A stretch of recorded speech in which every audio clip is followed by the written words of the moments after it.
hindi nga po tumitigil. At ngayon po, unang-unang balita po na papasok po, si PBBM po, si President Marcos Jr. ay inatasan na po ang ating mga government agencies na isuportahan ang National Innovation Day. Ito po ay itatalaga mangyayari sa April 28 at 29.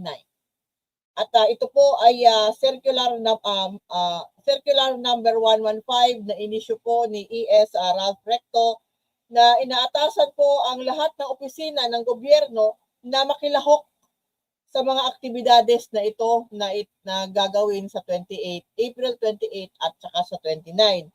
Sa mga local government units, in-encourage po ang ating mga LGUs na mag-participate at saka pati lang po yung private sector kung gusto po nila tumulong at magbigay ng kanilang mga question para makagawa ng mga bagay-bagay, teknolohiya na makakatulong po sa ating mga mamamayan. So, ang National Innovation Day is minamarka every April 21 sa Republic Act number 11293. Ito po yun nga, pinopromote po nito na gumawa tayo ng mga bagay-bagay, imbensyon, inobasyon, para po makatulong sa development, sa progreso at sa ating ekonomiya. Kung meron po kayong idea na makakatulong po sa ating bayan para masolusyonan ang sangkatutak na problema ng ating bayan, sana po ibahagi ninyo ang inyong mga imbensyon, inyong mga suggestion sa pagdating po ng Innovation Day na ito sa April 28 at 29. Makilahok po kayo. Kung gusto po ninyo ibahagi sa kapwa ninyo yung inyong mga nadiskubre, yung inyong mga ginawa para maibsan ang kahirapan or makatulong sa kapwa. Example, kasi ngayon nga po alam natin may problema po tayo sa langis. Kailangan po natin ng langis. Masyado tayong independent sa mga nagpo-produce ng langis, di ba po ba? So, kung meron sa atin, example lang po, kung merong Pilipino na inventor, scientifico, inventor, kung meron sa atin na makakagawa nung tinatawag na gagawin po yung tubig. Yung tubig natin iniinom, H2O, kung merong matalino at masigasig na Pilipino inventor or scientist na makaka-extract ng hydrogen atoms sa tubig at yun ang gawin source ng ating fuel, form of fuel, H2. Kung ma-extract po ninyo yon at gawin po yun sa mga ating sasakyan, ay malaking bagay na po yun. Imagine kung makakakuha tayo ng gasolina sa tubig. Di po ba? Kasi po, ang hydrogen po is a source of energy. At yun po ay clean. Clean po yun. Clean energy po yun. Kasi tubig Tubig lang po yun. Hydrogen. So kung sino mang Pilipino or sino mang tao makaimbento ng yung tubig, ilalagay na lang sa fuel tank, tapos yun na yung magpapatakbo ng sasakyan natin, ay di maganda. Di ba? So, ganun yung ina-expect natin na mga partisipasyon. Kung meron tayong mga kapabilidad, may talino tayo, kung meron kayong alam na makakatulong nga sa ating kapwa para lang maano yung buhay, ibahagi po ninyo dyan sa National Innovation Day ngayong month. Hanapin lang po ninyo doon sa inyong mga lokal ng LGUs kung paano po kayo magpa-participate. Magpatulong kayo sa inyong lokal. Kung paano po kayo magpa-participate sa itong parang tawag, parang ano to siya parang parang malaking convention. So, yun. So, ito po ay patunay na hindi po paralisado ang ating gobyerno. Marami po tayong ginagawa kahit marami pang gagawin kahit po tayo ay in the middle of an oil crisis. Kasi po, marunong po mag-multitask ang ating gobyerno. Yun po. So, sunod na topic natin, yung napapansin natin kasi nagpapapansin, approval ratings, trust scores ni PBBM at ni VP Sara Duterte poll, Publico survey. Himala po na yung Publico survey nagsabi na bumababa ang mga trust at approval rating ni Sara Duterte. Alam naman po natin yung mga tao na sa likod ng Publicos, maka Duterte po yan sila, yung Publicos. So, si PBBM daw po ay approval rating 19 from 22, trust 13 from 15, si Sara Duterte approval 28 galing ng 34, trust 26 galing ng 31. Ngayon, ano ibig sabihin nito? Well, para kay Sara Duterte po, ang falling approval and trust rating, delikado siya. Delikado sa kanya yan. Malayo pa po ang 2028 at kung patuloy yung bumababa yung kanyang trust rating at score sa trust at approval rating, paano na lang yan pag di ba may ambisyon siya maging presidente ng Pilipinas? Si PBBM po, kahit tumaas pa yan, kahit bumaba pa yan rating niya ngayon, presidente po yan. Hindi po siya tatakbo next election si PBBM. Wala na po. Matatapos na po yung termino ni PBBM sa 2028. Wala na siyang kailangan pa talagang, ipaprove ng wala nang kailangan i-prove si PBBM sa mga survey. Kung survey lang ang ating pag-uusapan. Hindi na po. Presidente na po si PBBM. Actually, wala nang gamit sa kanya yung mga survey na yan kasi presidente siya. Yung mga may gamit, yung nagkakaroon ng kailanganin, yung mga kakailanganin ng mga survey ratings ay yung mga kagaya ni Sara Duterte na nag-aambisyon para tumakbo bilang presidente sa susunod na eleksyon. Yung mga may hangad na maging presidente or senador, kongresista sa susunod na eleksyon, sila yung may kailangan ng mga survey. Pero yung nakaupo na presidente, hindi na niya kailangan yung survey na yan. Presidente na yan bumaba, umakyat, hindi nakakatanggal ng yung mga survey result ng isang presidente. At alam naman po natin yung may mga survey firms na nababayaran din. Di ba? So tingnan nyo na lang po si PBBM at doon na tayo maghusga sa kanya pagkatapos na po ng kanyang termino sa 2028. Doon po natin makikita kung ano ba talaga yung kabuuan ng kanyang trabaho for the last 6 years ng kanyang presidency. Sa ngayon, yung mga survey about kay PBBM, wala na pong gamit. Kasi siya na yung presidente.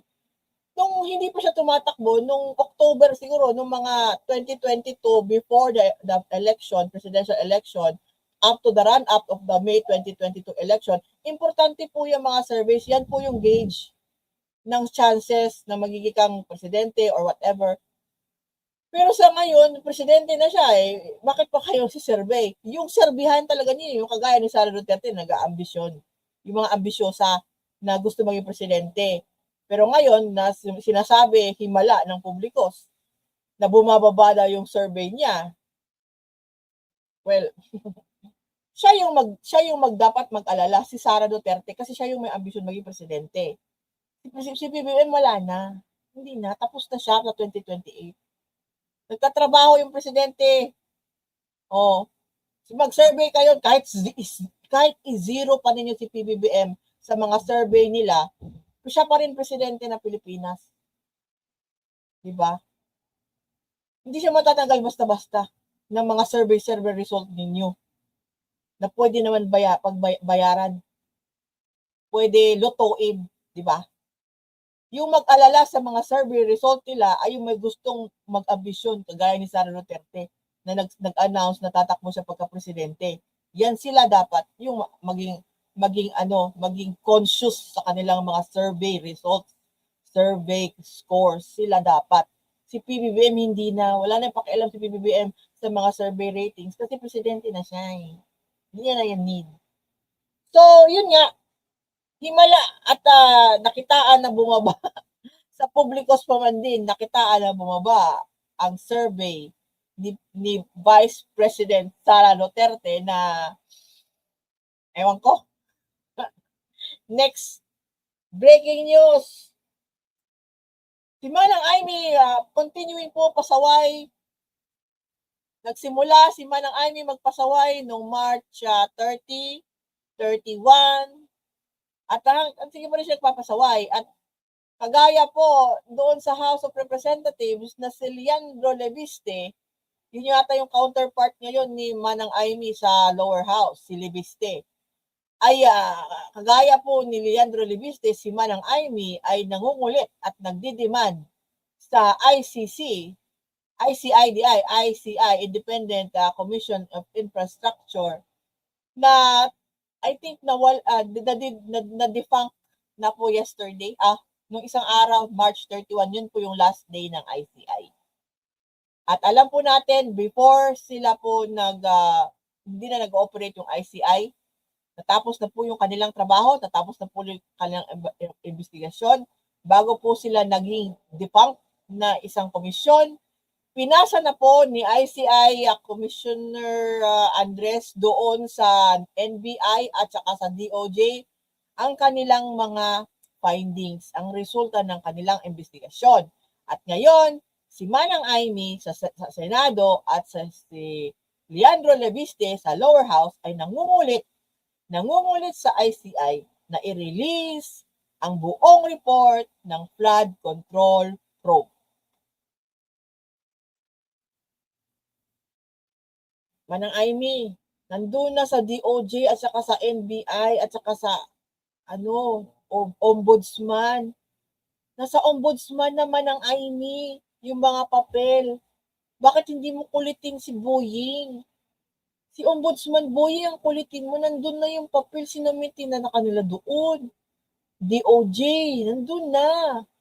Bakit hindi kayo na-inform na hanggang March 31 na lang yung ICI at bago sila nagsarado, sinumitin na nila yung mga kailangan na papeles sa ombudsman? Hindi ba kayo aware? Wala ba yung mga research ninyo? Wala kayong research team? Walang nag-update? Wala? Ba't kayo besides, bakit kayo magdidemanda niyan? Diba? Kung gusto niyo yan ilathala sa publiko, Manang Amy, ikaw, gumawa ka ng hearing diyan sa sa Senado, magpatawag ka ng hearing para makuha mo yan. Yung mga report na yan. Pero I think sa report na yan, ang merong nakaantas na yan na flood control ay ang Blue Ribbon Committee ni Senator Ping Lacson. So pwede si Senator Ping, kausapin mo si Senator Ping, Manang Amy. Usapan mo si Senator Ping na ipatawag yan, kunin niya ang mga papeles na yan, at dinggin doon sa Blue Ribbon Committee hearing kung magpapatawag kayo ng hearing para makita nyo yung mga reports ng ICI na sinumiti na nga sa ombudsman. Tingin nyo sa ombudsman at saka sa DOJ. Bubulabog pa kayo sa ICI na alam nyo naman hanggang 31 na lang yun. So, may GC kayo ni Leandro Leviste, no? Yung mga walang personality sa mga ganitong bagay, nagpapa-epal. Tapos kung napapahiya, epal pa rin. Kung gusto nyo makita yan, magpatawag kayo ng hearing para mabuskisin nyo yan. Gawin ninyo sa tamang proseso yan. Hindi yung magbabraso kayo, pupunta kayo sa opisina at magde-demand kayo, ibigay sa inyo dire-diretso. Dumaan kayo sa proseso, yan ang problema sa inyo eh. Ura-urada, tapos pagsasabihan kayo may proseso, magagalit kayo, tapos sasabihin niyo due process. Galing. Due process sa iba, pero sa inyo hindi. Galing. Magaling. So yan, Manang Aimee. Huwag ka masyadong maging demanding. Gumawa ka ng resolusyon. Gumawa ka ng sa resolusyon dyan sa Senado. Legislative ka. Nasa legislature ka. Nandyan kayo gumagawa ng batas, gumagawa ng mga resolusyon. Dyan. Gawin mo yung trabaho mo. Huwag yung mag-demand. Hindi ka naman korte. Diba? Gawin sa tamang proseso. Oh. Patulong ka kay Robin Padilla. Turuan mo na gumawa ng resolusyon si Robin. Kasi hindi marunong. Alam ko naman matalino ka man ng Aimee, pero si Robin Padilla, bobo. So, tulungan mo na lang yun. Diba? So, yan. Hindi yung patawad-patawad ni Manang Aimee na video. Naku, huwag nyo nang panoorin. High blood lang kayo. So, next po sa mga balitang sinisingit natin kasi hindi nyo siguro napapansin ay about po sa impeachment. Impeachment po, alam natin na kahit mainit ang panahon at inaabangan po nating lahat ang April 14, ang susunod na hearing sa House of Representatives, House Committee on Justice sa impeachment complaint laban kay VP Sara Duterte. At isa po ang hinihintay at inaasahan makikita at matatalakay sa April 14 na hearing sa House Committee on Justice ay patungkol po nga sa kondisyon at sa sitwasyon sa estado nitong si Ramil Madriaga na isa sa mga kinukuhang witness sa impeachment complaint laban kay Sara Duterte. At alam naman po natin sa mga balita, sa mga updated na nalalagay po sa alanganin ang buhay mismo ni Ramil Madriaga kahit na po mismo sa loob na mismo ng kulungan.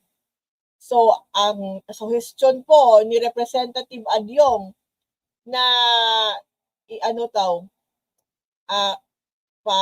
paigtingin pa ang seguridad ni Ramil Madriaga. At kasi po, yun nga, masyadong mainit ito po na masyado tong mainit na witness.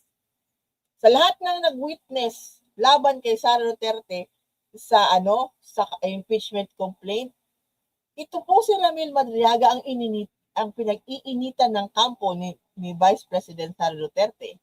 Siya po ay alam natin at nakulong, may kaso po siya na kinasuhan siya ng perjury ni mismong Vice Presidente Sara Duterte, itong si Ramil Madriaga.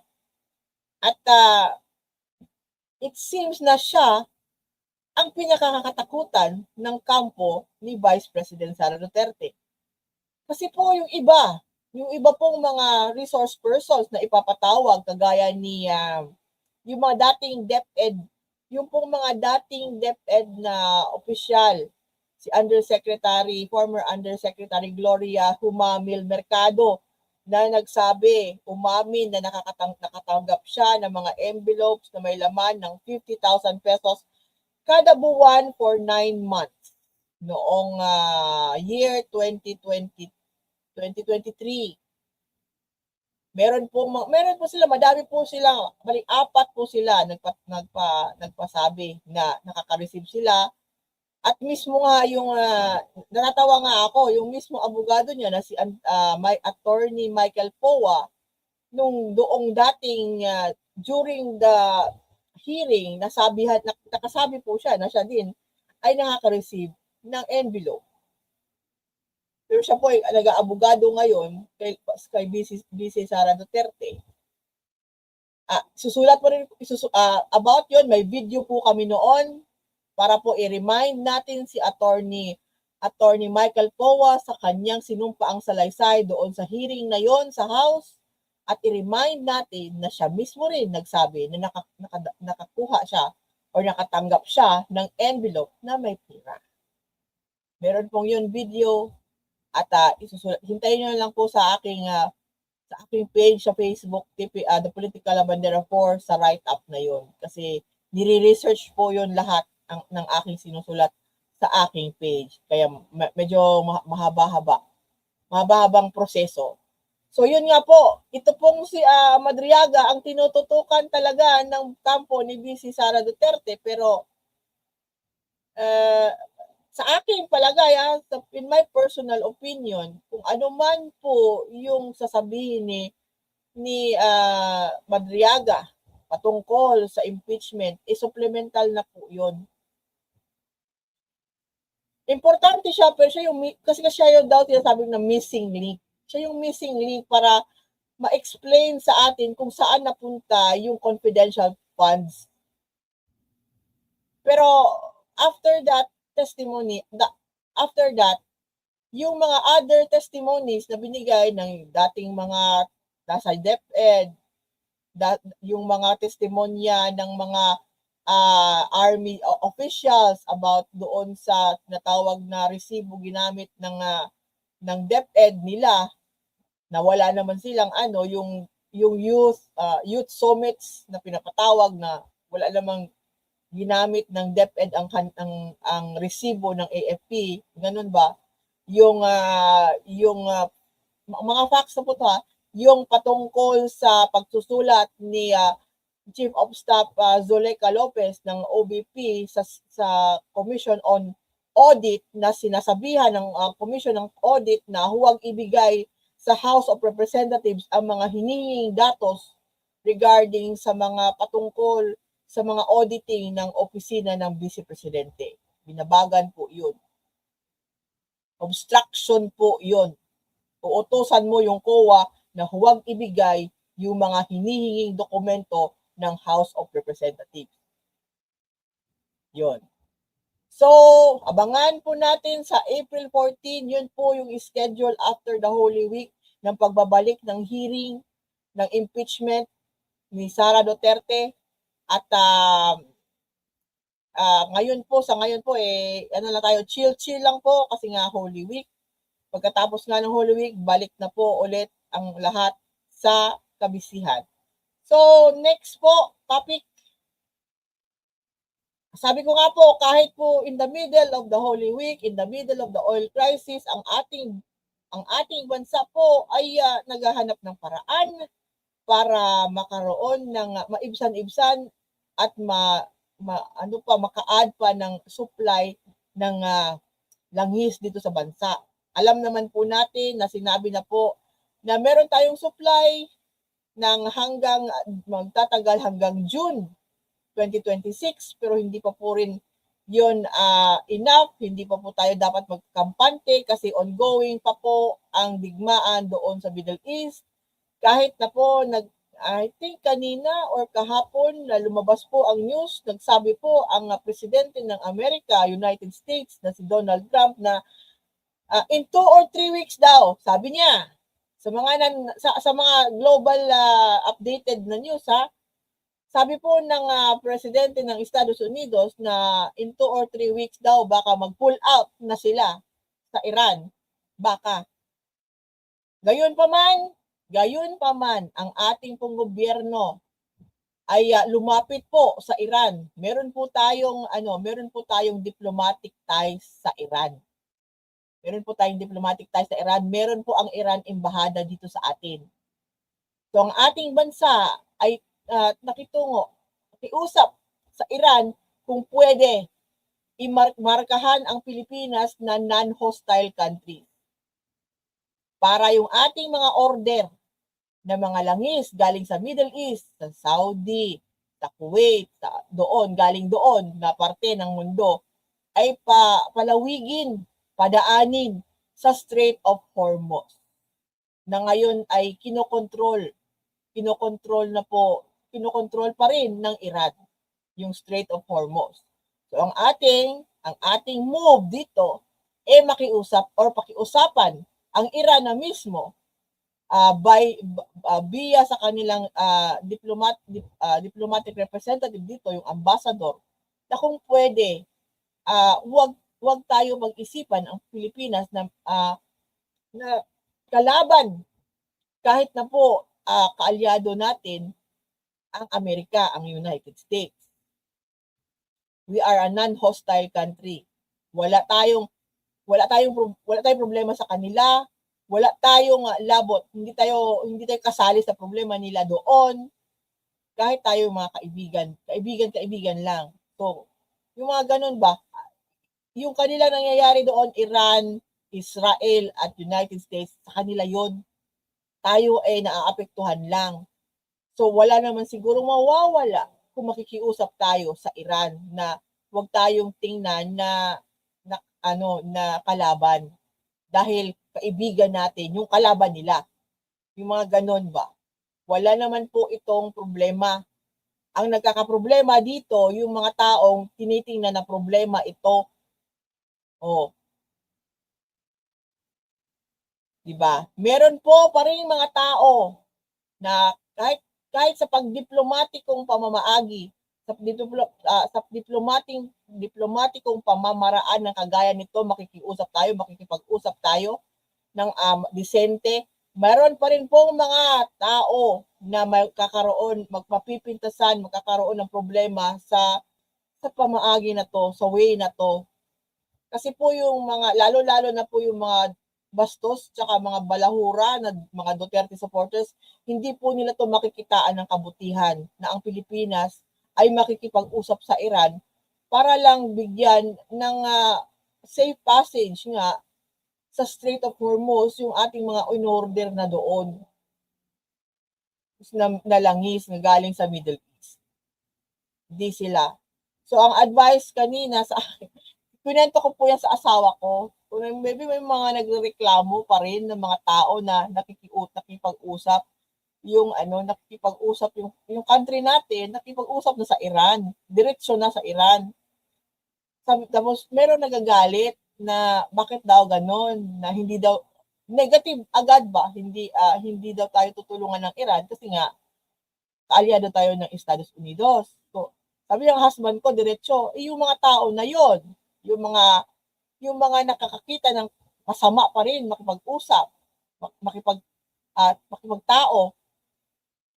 makipag-usap ng makitao sa Iran, wag silang gumamit ng gasolina pag dumating na yung pag tayo ay pagbigyan ng Iran yung ating mga orders doon, palawigin ang mga tankers na nagpapapunta Pilipinas na delivery ng mga yung mga DDS daw wag gumamit ng gasolina. Huwag kayang gumamit ng gasolina. Yun yung sabi ng asawa ko. So, yun nga, naghahanap po ng solusyon ang gobyerno.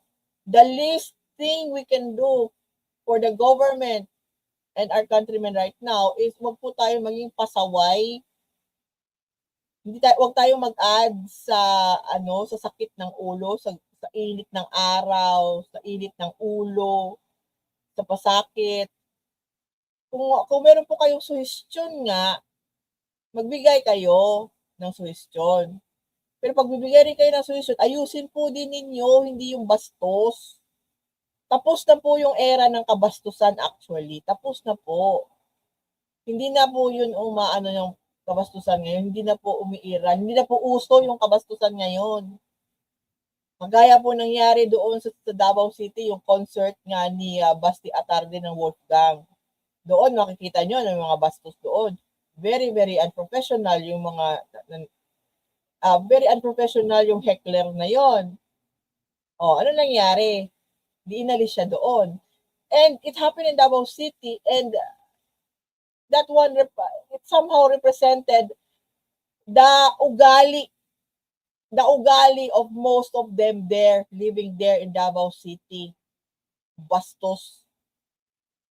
Dahil, alam nyo na, depende sa mga Dabawin nyo kung gusto nila ma-identify na talagang ganun talaga sila mga balahura at mga bastos. kanila na rin yun. You are who you vote for, di ba? So yun. Again, wala pong masama na makipag-usap ang Pilipinas sa Iran. At yun ganito, sabihin na kung pwede po, pagbigyan nyo ang aming mga order na makalawig sa Strait of Hormuz. Kasi hindi kami kasali sa gulo ninyo dyan. Ayaw namin maapektuhan kami kasi naapektuhan na kami sa mga ginagawa nyo dyan. O, ganun lang naman. Wala naman siguro masama kung makipag-usap na maayos. Unless siguro bastos ka talaga na thinking mo na wala talagang pag-asa, ayaw makipag-usap ng maayos. So, yun yung problema doon. At next po natin na news, ang next na balita na hindi nyo pinapansin, kaya pinapansin natin ngayon si Manila 2nd District Representative Ronaldo Valeriano na nag-propose na mag-conduct ng regular Earth Hour to conserve power and prevent brownouts. Paano yun? Hindi ko alam. Pag Earth Hour po, iyan po, di ba, remember nyo, every April, sa buwan ng Abril, may isang araw na magpapatay po ng ilaw for 1 hour from 8 p.m. to 9 p.m. May ganun po, di ba? Na-remember nyo, may practice. Every year po yun, di ba? Ang pinopropose yata dito ni Representative Valeriano is regular every month para mag-conserve ng power. I'm not sure. Siguro kung mag-observe lang in once a month, okay lang. Pero yung regularly, madami po maaapektuhan kung regular na magkakaroon tayo ng Earth Hour. And tsaka, how about preventing brownouts? Preventing brownouts, maintenance po ang makaka-prevent ng brownouts. Kung maayos ang maintenance, hindi na po magba-brown out. Pero yung maintenance is scheduled. Expected po talaga magba-brown out pag may maintenance. Ewan ko lang ha, mas disadvantageous yung lagi nga may mga brown out, regular brown out, kaysa sa may continuous brown out. Maapektuhan nito, madami po maapektuhan nito. At isa po dito yung dapat po hindi nawawala ng kuryente ang mga ospital.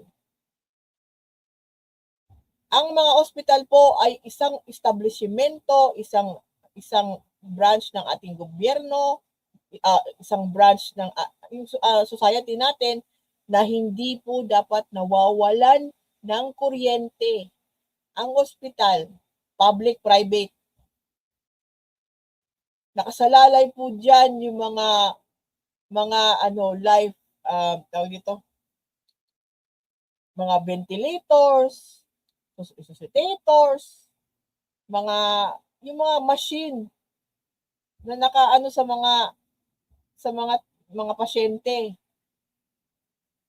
So, itong mga Earth Hour na to, hindi to dapat nag-a-apply sa mga hospital or sa mga food warehouses, refrigerated food warehouses. Hindi po dapat din nag-a-apply dyan sa mga food warehouses na nag-i-imbak ng pagkain na refrigerated. Hindi po dapat sila mawawalan ng kuryente. Masisira po yung pagkain. Kung kahit isang oras lang yan siya ma-brown outan, masisira yung magkain. So, dapat klaruhin po ni Representative Valeriano kung dapat may exemptions itong kanyang Earth Hour. Hospital po, talagang dapat i-exempt yan. Dapat hindi sila nagpapatay ng nawawala ng kuryente. May mga pasyente pong buhay nakasalalay sa pagmawala ng kuryente. Yung mga pagkain, imbakan ng pagkain na refrigerated, dapat din po, pagkain yan. Dapat yan sila i-preserve. So kung magba-brown outan ng isang warehouse, masisira yung food. Madaming masasayang yung food. At instead na makatulong sa ating kapwa na magkain, hindi nila makakain kasi ma-spoil yung food. Di ba? So pag-isipan nitong Earth Hour, okay na po ako sa isang araw sa buwan ng Abril, merong Earth Hour. 1 hour lang naman po 'yan. Kung meron na tawag dito, kung merong yung mga tao na merong generator, hindi talaga maapektuhan ng Earth Hour kung gusto talaga nilang hindi nila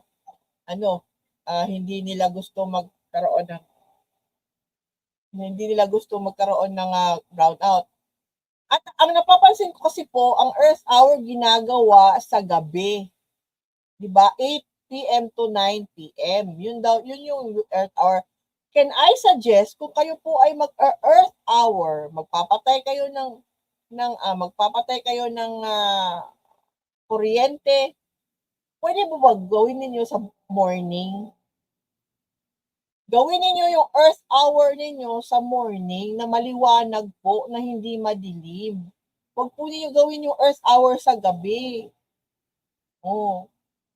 Sa morning na lang, para hindi na kailangan yung mga tao mag-light ng candles, ganun. Kasi kung sa gabi po yung Earth Hour, mas madelikado, madilim, di mo makita, magsindi ka ng kandila, tapos baka meron masunog.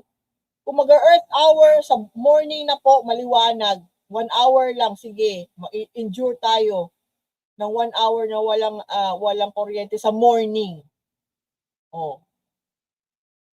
Gawin ninyo habang tulog yung mga tao. alas 4 hanggang alas 5 ng madaling araw or Earth Hour ninyo, sure. The rest of the day okay na. Yun, gawin niyo yun. Hindi sa gabi mag-Earth Hour kasi madilim. Kaya nga tayo kailangan ng kuryente sa gabi kasi para mailaw. Tapos papapatayin nyo ng mag-Earth Hour, eme kayo sa gabi ng 1 oras na para madilim.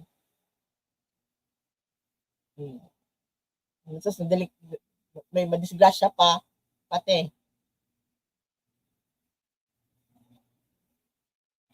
Okay. So, ngayon, babasahin ko yung mga nag-comment. Sabi ni Edgar, I pray to God that our request and petition to Iran that our oil deliveries may grant sake. Yes, ganun na lang ba? Magdasal na lang talaga tayo na yung may maganda yung kalalabasan ng pagiging pag-usap ng ating gobyerno sa Iran. Pagbigyan tayo yung mga order natin makadating sa atin. Diba? Huwag na lang natin na kontrahin. Kasi kung yung may mga feeling magagaling pa sa gobyerno ngayon, magbigay kayo ng suggestion ninyo.